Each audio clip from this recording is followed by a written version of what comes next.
मुजफ्फरपुर अस्पताल में लगी भीषण आग लगी पर प्रशांत किशोर ने आज मीडिया से बातचीत करते हुए कहा कि ये अत्यंत ही हृदय विदारक घटना है और पूरे जनसुराज परिवार की तरफ से मैं इस पर अपनी गहरी संवेदना व्यक्त करता हूं। इसके साथ ही मिथिलेश तिवारी और सम्राट चौधरी पर तंज कसते हुए कहा उन्होंने कि ऐसे लोग जिनका चाल चरित्र और चेहरा पूरे समाज में स्पष्ट है, ऐसे लोगों को अगर सीएम, शिक्षा मंत्री, स्वास्थ्य मंत्री बनाया जाएगा तो इससे बेहतर परिणाम पा भी नहीं सकते। इसके साथ ही साथ सीएम के फिजिक्स यूनिवर्सिटी खोलने वाले बात पर भी प्रशांत किशोर ने तंज करते हुए कहा कि ऐसी कोई यूनिवर्सिटी दुनिया में है क्या जो वो बिहार में खोल देंगे।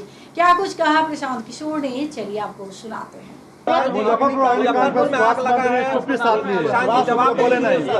देखिए, मुजफ्फरपुर में जो घटना हुई है अभी उसकी खबर पूरी तरीके से आ ही रही है।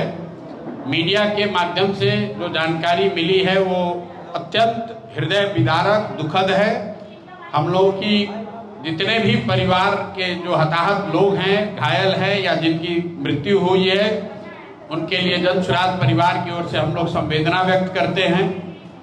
शिक्षा मंत्री जो मिथिलेश तिवारी है, लगातार कह रहे हैं कि अतिथि शिक्षक की बहाली अभी फिलहाल नहीं होगी। मेरे भाई, जब ऐसे व्यक्तियों को मिथिलेश तिवारी हो या सम्राट चौधरी हो, ऐसे लोगों के जिनका चाल चरित्र चेहरा समाज के सामने बिल्कुल स्पष्ट है, ऐसे लोगों को आप शिक्षा मंत्री, स्वास्थ्य मंत्री, मुख्यमंत्री बनाएंगे तो इनसे कुछ अच्छा नहीं पाएंगे।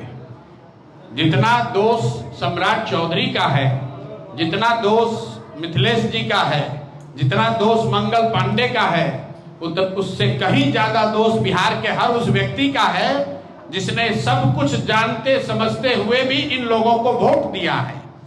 अगर आपने वोट गलत दिया है तो आपके साथ गलत ही होगा। और जनसुराज यही बात तो 3 साल से बता रहा है कि बोइएगा बबूल तो आप नहीं खाइएगा।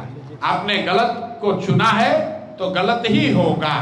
सबसे बड़ा यूनिवर्सिटी बिहार में बनेगा, बिहार के मुख्यमंत्री ने कहा है। फिजिक्स किसका यूनिवर्सिटी? जरा आप लोग सर्च कीजिए कि फिजिक्स का भी कोई यूनिवर्सिटी पूरे दुनिया में है क्या कि वो बिहार में बना देंगे। तो जब यही बात है, ज्ञान की भूमि रही बिहार, जहां भगवान को भी आकर ज्ञान मिला, बुद्ध की धरती है, वहां का मुख्यमंत्री कह रहा है कि हम फिजिक्स का यूनिवर्सिटी बनाएंगे, केमिस्ट्री का यूनिवर्सिटी बनाएंगे, जो यूनिवर्सिटी होता ही नहीं है। फिजिक्स तो सब्जेक्ट है, उसका डिपार्टमेंट हो सकता है, फिजिक्स का कोई यूनिवर्सिटी पूरे दुनिया में नहीं है। लेकिन सम्राट चौधरी तो इससे बहुत बड़ा काम कर चुके हैं। उनको तो गांधी जी का ही नाम याद नहीं है, कर्पूरी जी का नाम याद नहीं है, उनको ये याद नहीं है कि वो 10वां पास किए हैं कि नहीं किए हैं। लोगों के सामने कहा हमने पीएफसी कोर्स किया है, तो चलो भाई हम तो अब दूसरा मांग कर रहे हैं कि पीएफसी कोर्स का ही डिग्री बता दो कब पास किए हो। पीएफसी कोर्स भी नहीं किए हैं, आपके कैमरे पर पहली बार कह रहे हैं, इसको चला लीजिए। सम्राट चौधरी ने मैट्रिक तो नहीं पास किया है, जिस पीएफसी कोर्स के करने का वो दावा कर रहे हैं वो पीएफसी कोर्स भी नहीं पास किए हैं, क्योंकि वो कोर्स होता है तमिल भाषा में। उस कोर्स की पढ़ाई तमिल भाषा और अंग्रेजी भाषा में होती है, और सम्राट चौधरी को तमिल और अंग्रेजी तो नहीं आता है, ये बात तो सब लोग जानते हैं।